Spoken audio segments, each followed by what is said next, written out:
दोस्तों नमस्कार, स्वागत है हमारे चैनल आस नीट में। उत्तर प्रदेश ने नीट यूजी काउंसलिंग की फर्स्ट राउंड काउंसलिंग की प्रक्रिया के लिए नोटिस जारी किया है और साथ में शेड्यूल भी जारी कर दिया है। शेड्यूल आपको ऑलरेडी अपलोड हो गया है, उस पर आप देख लिए होंगे। आज की इस वीडियो में हम बात करेंगे काउंसलिंग प्रक्रिया में क्या क्या बातों का ध्यान रखना है और क्या क्या डॉक्यूमेंट आपको रखने हैं। इसमें कंप्लीट ये नोटिस दिया गया है, आप देख रहे होंगे। यूपी नीट यूजी 2025 की प्रथम चक की ऑनलाइन काउंसलिंग में प्रतिभाग करने वाले अभ्यर्थियों के लिए महत्वपूर्ण सूचना और निर्देश। निर्देश में आप देखेंगे, फर्स्ट निर्देश दिया गया है नीट यूजी के लिए। नीट यूजी 2025 की प्रवेश परीक्षा में सफल अभ्यर्थी ही केवल प्रतिभाग कर पाएंगे, ये तो इम्पोर्टेंट पॉइंट है। यूपी नीट यूजी 2025 की काउंसलिंग में प्रतिभाग करने के लिए अभ्यर्थियों को upneet.gov.in पर लॉगिन करके पंजीकरण करना होगा। इसकी ऑफिशियल यूपी डीजीएमई की ऑफिशियल साइट है। इस वीडियो में एक और चीज़ मैं आपको बात करूं कि इसमें हम इम्पोर्टेंट डॉक्यूमेंट के साथ साथ में कुछ कॉलेजों की भी बात करेंगे कि आपके लिए इम्पोर्टेंट कॉलेज कौन कौन से हैं आपके रैंक के हिसाब से, जिसको आपको फर्स्ट प्रायोरिटी में रखना पड़ेगा। थर्ड नंबर पे पंजीकरण हेतु अभ्यर्थी स्वयं के मोबाइल नंबर और ये सब, क्योंकि आप लोग अपना मोबाइल नंबर वगैरह किसी और का दे देते हो, फिर बाद में आपको OTP में दिक्कत होता है या फिर कोई चीज़ें ज़रूरत पड़ती है तो प्रॉब्लम आता है। इसलिए इसमें गाइडलाइन में ये लिखा गया है। कोशिश करिए आप अपना मोबाइल नंबर और अपना रजिस्टर्ड मोबाइल नंबर के साथ साथ में मेल ID भी साथ में दीजिए। 2000 रुपये आपको देना पड़ेगा इसमें, आपको ऑनलाइन काउंसलिंग में पार्टिसिपेट करने के लिए। साथ में 2 लाख रुपये का सिक्योरिटी मनी होता है, वो अभी आगे बताएंगे। ये 2000 रुपये नॉन रिफंडेबल है। इसके लिए आप गवर्नमेंट या प्राइवेट किसी भी काउंसलिंग के लिए पार्टिसिपेट करना चाहते हैं तो 2000 रुपये का अमाउंट देना पड़ेगा। 18/6/2025 को जो इनका ब्रोशर आया था उसमें इन्होंने नोडल सेंटर का चयन करने का ऑप्शन दिया हुआ है कि कितने नोडल सेंटर बनाए गए हैं, कहाँ कहाँ पे नोडल सेंटर बनेंगे, और उसमें आप जब पंजीकरण करेंगे उस समय आपको सत्यापन के लिए, डॉक्यूमेंट वेरिफिकेशन के लिए नोडल सेंटर का चुनाव करना पड़ेगा। इस 5 नंबर पॉइंट का ये मतलब है। 6 नंबर पॉइंट को देख लें। अभिलेखों के ऑनलाइन चॉइस सत्यापन हेतु अभ्यर्थी द्वारा निम्नलिखित अभिलेखों का upneet.gov.in पर अपलोड किया जाएगा, जैसे कि हाई स्कूल की मार्कशीट, उसका प्रमाण पत्र, इंटरमीडिएट की मार्कशीट, आरक्षण से संबंधित जो भी आपकी category certificate, OBC, SC, ST, EWS, ex army man के लिए भी आगे क्लॉज दिया होगा। NCC वालों के लिए भी क्लॉज होता है। NCC में जो बच्चे आते हैं, ये उन बच्चों के लिए बेनिफिट इसमें मिलेगा जो प्राइवेट कॉलेज लेते हैं। फ्रीडम फाइटर और PWD आदि यदि लोग हैं तो लागू है तो। डेमोसाइल सर्टिफिकेट यदि डेमोसाइल सर्टिफिकेट उन्हीं को लगाना होता है जो आउटसाइड ऑफ उत्तर प्रदेश से किसी ने 10th 12th कंप्लीट किया है बट वो निवासी यूपी के हैं तो उनको डेमोसाइल की जरूरत पड़ेगी। 7 नंबर पॉइंट देख लेते हैं। अभ्यर्थियों द्वारा निम्नलिखित तालिका के अनुसार धरोहर धनराशि ऑनलाइन प्रक्रिया के माध्यम से जमा कराई जाएगी। जिन अभ्यर्थियों द्वारा धरोहर धनराशि जमा नहीं की जाएगी वो चॉइस फिलिंग हेतु अर्ह नहीं होंगे। ये 7 नंबर पॉइंट भी इम्पोर्टेंट है कि यदि आपने सिक्योरिटी मनी नहीं जमा किया, केवल रजिस्ट्रेशन करके छोड़ दिया, तो आप चॉइस फिलिंग के लिए एलिजिबल नहीं होंगे। अब विवरण में देखेंगे आप, राजकीय क्षेत्र की मेडिकल डेंटल पाठ्यक्रम की सीटों के लिए 30,000 रुपये के आप सिक्योरिटी मनी जारी किया गया है। सिक्योरिटी मनी 30,000 रुपये जमा करना पड़ेगा। वहीं निजी क्षेत्र में अगर आप जाते हैं, प्राइवेट मेडिकल कॉलेज में आप अप्लाई करना चाहते हो तो 2 लाख रुपये आपको जमा करना होगा। BDS के लिए अगर आप काउंसलिंग कर रहे हो तो आपको 1 लाख रुपये का सिक्योरिटी मनी जमा करना होगा।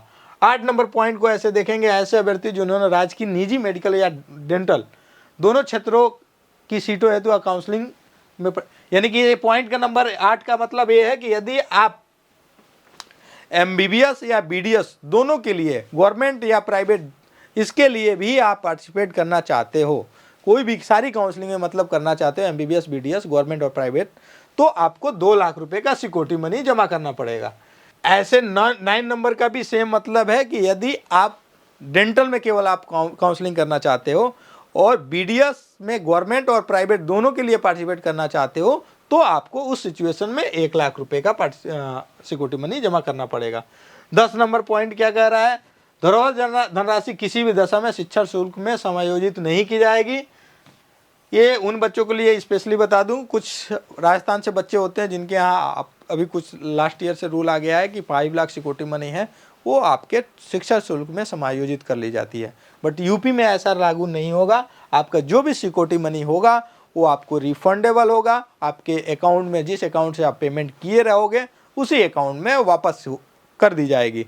इसीलिए ये भी इम्पोर्टेंट है कि जो भी आप रजिस्ट्रेशन कर रहे हो या किसी काउंसलर से मदद ले रहे हो तो कोशिश करो आप अपना मोबाइल नंबर रजिस्टर्ड करो, अपना मेल आईडी करो और अपने अकाउंट से ही पेमेंट करो। इस बातों का खास ध्यान रखना है, क्योंकि इसमें भी आजकल बहुत बच्चे परेशान हो जाते हैं कि पैसा आया नहीं आया।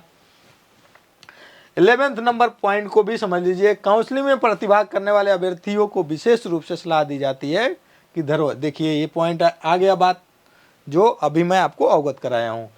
12 नंबर को समझते हैं। राजकीय तथा निजी क्षेत्र के मेडिकल कॉलेज, डेंटल कॉलेजों में प्रथम चंक की काउंसलिंग में फ्री एग्जिट की सुविधा होगी। मतलब आपने फर्स्ट काउंसलिंग की और आपको कॉलेज अलॉट हो गया, आप कोई सिक्योरिटी मनी आपका जब्त नहीं होगा। फर्स्ट में आप एग्जिट कर सकते हो और सेकेंड राउंड में भी आप उसी सिक्योरिटी मनी के द्वारा पार्टिसिपेट कर सकते हो।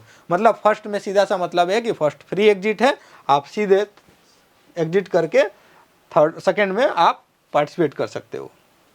ये यहाँ पे आ गया फर्स्ट एग्जिट का मतलब। अब इसमें आप और पढ़ लीजिए। प्रथम चक की काउंसलिंग तो निःशुल्क फ्री एग्जिट सुविधा प्राप्त अभ्यर्थी द्वितीय अथवा तृतीय चक की काउंसलिंग में पुनः प्रतिभाग कर सकता है। जो मैंने अभी पॉइंट आपको बताया वो आप सेकेंड और थर्ड में, आप फर्स्ट में एग्जिट किए हो तो आप पार्टिसिपेट कर सकते हो, इसमें कोई भी आपको प्रॉब्लम नहीं आएगी। आरक्षण संबंधी बात कर रहे हैं तो आरक्षण अन्य पिछड़ा वर्ग, अनुसूचित जाति, अनुसूचित जनजाति व आर्थिक रूप से कमजोर वर्ग संबंधी समस्त प्रमाण पत्र उत्तर प्रदेश शासन द्वारा निर्धारित प्रारूप पर उत्तर प्रदेश के समक्ष प्राधिकारी द्वारा निर्गत की मान्य होगी। मीन्स आपके यदि आप उत्तर प्रदेश के निवासी हैं, आप किसी भी कैटेगरी से बिलोंग करते हैं तो उत्तर प्रदेश के संबंधित जो अधिकारी है उसका ही आपका कास्ट सर्टिफिकेट मान्य होगा। 15 नंबर पॉइंट है। उत्तर प्रदेश के अन्य पिछड़ा वर्ग व आर्थिक रूप से कमजोर वर्ग EWS के आरक्षण प्रमाण पत्र 1 अप्रैल 2025 अथवा इसके पश्चात का ही मान्य होगा। बहुत सारे बच्चे जनवरी और फरवरी के पहले का रखे हैं, तो आप लोग से स्पेशल निवेदन है कि 1 अप्रैल के बाद का अगर नहीं बनवाया है तो बनवा लीजिए। 16 नंबर पॉइंट है। अनुसूचित जाति, अनुसूचित जनजाति श्रेणी के अभ्यर्थियों को सलाह दी जाती है कि वे आरक्षण संबंधी प्रमाण पत्र उत्तर प्रदेश शासन द्वारा अद्यत प्रारूप निर्गत करा लें, जिसके लिए प्रमाण पत्र का ऑनलाइन सत्यापन सुविधाजनक रूप से हो सके। बहुत सारे बच्चे टाइम पे नहीं करा पाते हैं, अनुसूचित जाति और अनुसूचित जनजाति वाले बच्चे, इसमें भी कई बार समस्या देखी जाती है और फिर आपको जनरल में कन्वर्ट कर दिया जाता है।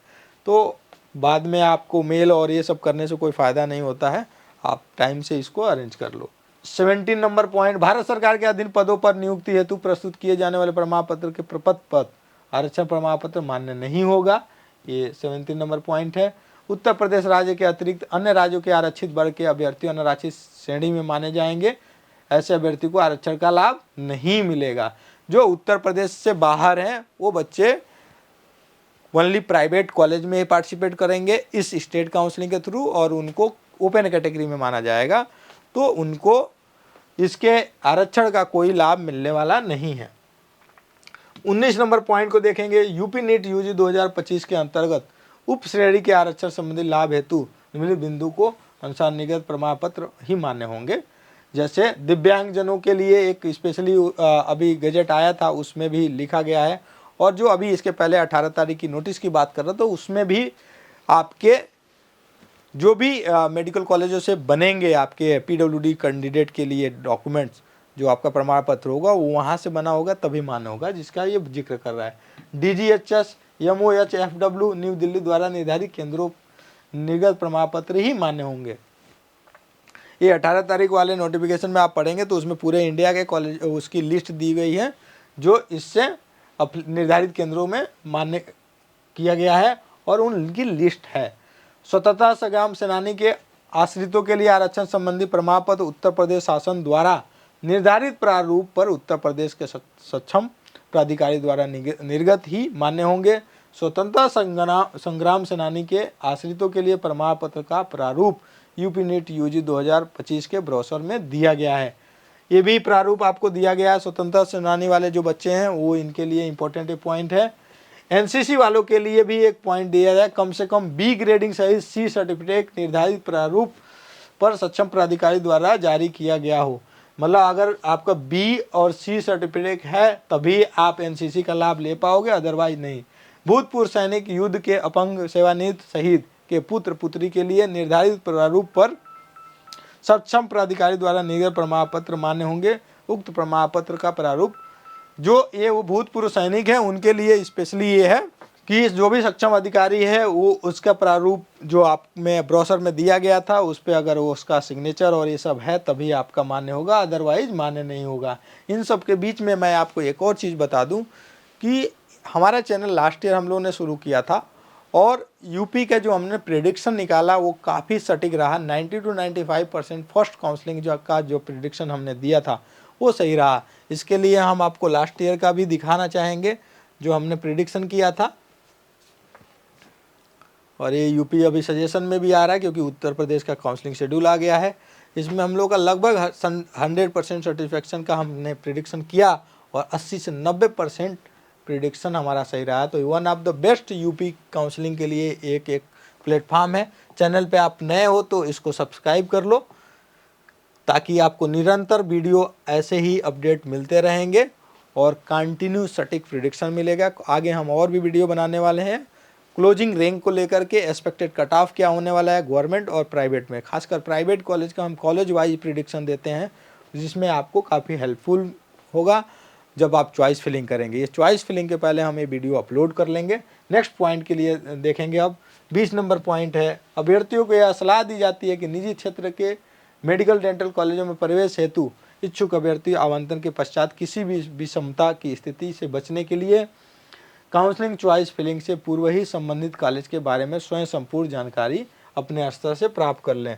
इसका पॉइंट बहुत इंपॉर्टेंट है क्योंकि जो भी कॉलेज आप चॉइस फिलिंग में डाल रहे हो, अगर आप एक्सपर्ट एडवाइस ले रहे हो, किसी काउंसलर की मदद ले रहे हो तो उनसे सारी डिटेल इन्फॉर्मेशन कोशिश करो कि उस कॉलेज के हिडन चार्जेस क्या है, मिसलिनियस चार्जेस क्या है, हॉस्टल की फ़ीस क्या है, मुझे पूरे 5-5.5 साल में कितने पैसे खर्च करने पड़ेंगे इसका ज़रूर जानकारी कर लो।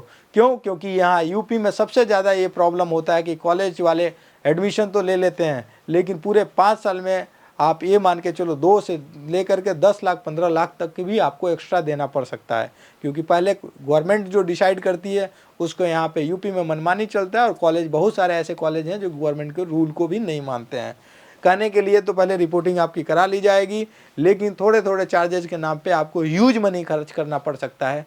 तो इसलिए आपको ये बहुत वार्निंग भी है कि यूपी में काउंसलिंग करा रहे हो तो सोच समझ के कराओ। ऐसे काउंसलर को अपॉइंट करो जो एक एक्सपर्ट एडवाइस दे सकता है, जिसको सारे कॉलेज का इन्फॉर्मेशन हो, मिसलिनियस हिडन चार्जेस से लेकर के एवरीथिंग। 21 नंबर पॉइंट पे बढ़ेंगे। अभ्यर्थियों द्वारा राज्य की निजी क्षेत्रों के मेडिकल डेंटल कॉलेजों की सीटों पर प्रवेश हेतु चॉइस फिलिंग अपनी प्रायोरिटी के आधार पर की जाए। अभ्यर्थी द्वारा केवल उन्हीं कॉलेजों की चॉइस भरी जाए जिनमें प्रवेश हेतु वह इच्छुक है। तो जो भी आप कॉलेज, जैसे कि हम अभी बताएं, आप चॉइस फिलिंग में भी इस बात का ध्यान रखिए कि आप उन्हीं कॉलेजों का चॉइस फिलिंग करेंगे जिसमें आपकी प्रायोरिटी है, आपके रैंक पे आपको लगता है कि ये कॉलेज मिल रहा है। अगर एक्सपर्ट एडवाइस ले रहे हो तो एक काउंसलर से बात करो कि जो कॉलेज आप मुझे सजेस्ट कर रहे हो, जो कॉलेज मेरे मेरिट पे मिलेगा, उसकी infra, academic, OPD, everything detail आप बात करिए, तभी किसी कॉलेज को लॉक करिए ताकि आपका टाइम और पैसा दोनों बर्बाद ना हो। 22 नंबर पॉइंट इंपॉर्टेंट है, ऑनलाइन चॉइस फिलिंग के पश्चात चॉइस लॉक करना अनिवार्य है। चॉइस लॉक न होने की स्थिति में अभ्यर्थी आवेदन प्रक्रिया के स्वतः बाहर हो जाएंगे। ऐसा कई बार देखा गया है कि स्टूडेंट चॉइस फिलिंग तो करता है बट वो ऑटो लॉक के भरोसे डिपेंडेंट हो जाता है और चॉइस लॉक नहीं होने की स्थिति में वो काउंसलिंग से बाहर हो जाता है। तो इस बात का भी खास ध्यान रखना है। चॉइस फिलिंग के पश्चात चॉइस लॉक करने पर किसी भी दशा में लॉक की गई चॉइस में संशोधन परिवर्तन अनुमन्य नहीं होगा, न इस संबंध में प्राप्त आवेदन महानिदेशालय पर द्वारा कोई विचार किया जाएगा। 23 नंबर भी पॉइंट को भी समझिए कि कोई भी आपने चॉइस फिलिंग करने के बाद लॉक कर दिया तो अब उसमें चेंजेस नहीं होंगे। 24 नंबर पॉइंट क्या कहता है, राज्य के क्षेत्र के मेडिकल डेंटल कॉलेज में आवंटित अभ्यर्थियों को प्रवेश प्रक्रिया आवंटित कॉलेज में पूर्ण की जाएगी। मीन्स अगर आपका गवर्नमेंट कॉलेज में आप चॉइस फिलिंग कर रहे हो और आपको वो कॉलेज अलॉट हुआ, जो भी गवर्नमेंट कॉलेज अलॉट हुआ उसी कॉलेज में जाकर के आपको रिपोर्ट करना है, यानी कि नोडल सेंटर आपका गवर्नमेंट कॉलेज वही माना जाएगा जिसमें आपका एडमिशन हुआ है। 25 नंबर पॉइंट है, यदि आपका डेंटल कॉलेज अभ्यर्थियों को प्रवेश प्रक्रिया शासन द्वारा नामित नोडल सेंटर पर संपन्न की जाएगी। नोडल सेंटर की सूची यूपी नीट यूजी 2025 के ब्रोशर में दिया गया है। निजी क्षेत्र के मेडिकल डेंटल कॉलेजों में आवंटित अभ्यर्थियों को जो भी नोडल सेंटर जिससे रिलेटेड है, जैसे मान लीजिए आपने कोई कॉलेज लखनऊ का डाला, प्राइवेट कॉलेज लखनऊ मिल गया, तो वहाँ पे जो गवर्नमेंट मेडिकल कॉलेज जैसे केजीएमसी है, राम मनोहर लोहिया है, यदि आपका नोडल सेंटर इन दोनों में से कोई एक पड़ा है तो वहीं पे जा कर के आपको डॉक्यूमेंट वेरिफिकेशन और बाकी फॉर्मेलिटी प्रक्रिया करनी पड़ेगी। ये इंपॉर्टेंट बात का ध्यान रखना है। ये नोडल सेंटर को लेकर के ये चीज़ें क्लियर की गई हैं। जो भी आपको निजी क्षेत्र मेडिकल डेंटल कॉलेज या अल्पसंख्यक कॉलेज अलॉट होता है, माइनॉरिटी कॉलेज अलॉट होता है, तो जो भी उस कॉलेज की निर्धारित शुल्क होगी वो director general medical education and training payable eight Lucknow के नाम से डीडी बनाना होगा। वो आपको वहाँ संबंधित नोडल सेंटर पे जा कर के सबमिट करना होगा। तो इस बात का भी खास ध्यान रखना है कि आपकी ये प्रोसेस और प्रक्रिया को स्मूथली चलता रहे। 27 नंबर पॉइंट है, यूपी नीट यूजी 2025 का शासनादेश संख्या इतना इतना एवं ब्रोशर विभागीय वेबसाइट upneet.gov। आप लोगों ने अगर ब्रोशर नहीं पढ़ा है तो ब्रोशर जरूर पढ़ लीजिए जा करके, यहाँ पे ऑलरेडी अपलोडेड है UPDGME और यूपी नीट की वेबसाइट पर।